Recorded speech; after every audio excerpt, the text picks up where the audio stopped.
নমস্কাৰ। আমি আজি মতিৰামপুৰী কল্যাণ ন্যাস তৰফৰ পৰা সদতি অসমবাসী ৰাইজলৈ কৰম পৰৱৰ শুভেচ্ছা জ্ঞাপন কৰিছোঁ। আৰু লগতে আমি কৰম পৰৱ আজি শুক্লা একাদশী দিনাখনৰ পৰা আমাৰ আৰম্ভ হয়।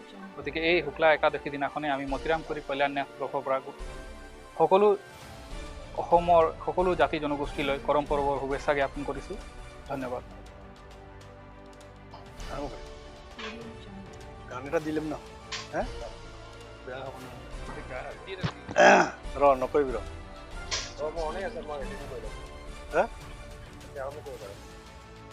আষাঢ় শ্রাবণ গে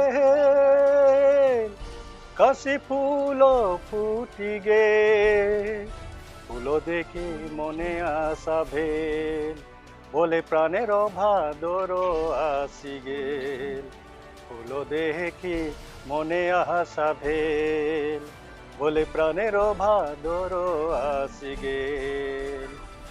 নমস্কার শ্ৰদ্ধাৰ সাংস্কৃতিক প্ৰেমী ৰাইজ, জয় জয়তে সমূহ অসমবাসী ৰাইজলৈ মতিৰাম কৈৰী কল্যাণ ন্যাসৰ হৈ কৰম পৰৱৰ ওলগ যাচিছোঁ আৰু আশা ৰাখিছোঁ পবিত্ৰ কৰম পৰৱে সমূহ অসমবাসীক কুশলে মংগলে ৰাখক। আগন্তুক দিনবিলাকত সুখ শান্তিৰে জীৱন নিৰ্বাহ হওক।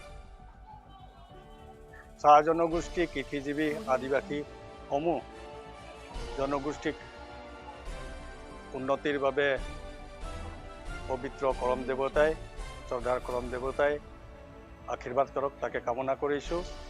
আৰু আমি আজি কল্যাণ ন্যাসৰ হৈ সমূহ অসমবাসী ৰাইজক এক বাৰ্তা দিবলৈ গৈছোঁ।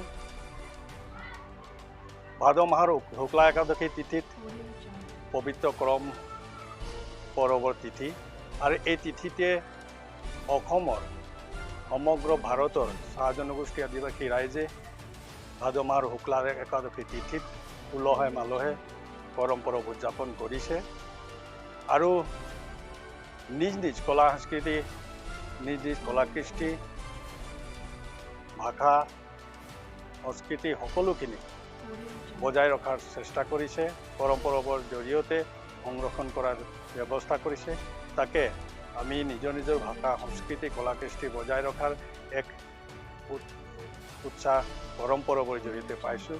গতিকে আহোঁ সকলোৱে একেলগে আমি কৰম পৰৱৰ আনন্দত মতলীয়া হৈ সমগ্ৰ অসমবাসীক এক নতুন বাতাবৰণ, নতুন কিৰণক আনন্দৰ যোৱাৰ চেষ্টা কৰিম, তাক কামনা কৰিছোঁ।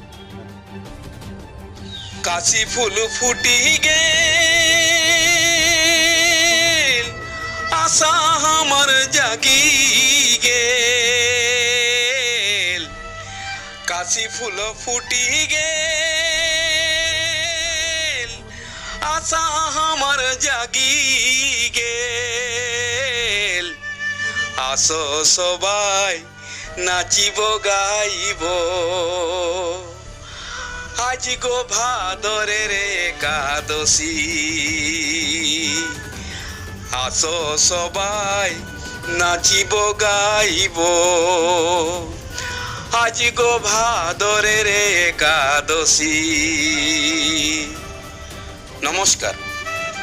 শ্ৰদ্ধাৰ সমূহ অসমবাসীলৈ মতিৰাম কৈৰী কল্যাণ ন্যাসৰ তৰফৰ পৰা ভাদ মাহৰ শুক্লা একাদশী কৰম উৎসৱৰ আন্তৰিক অভিনন্দনো ওলগ যাচিলোঁ।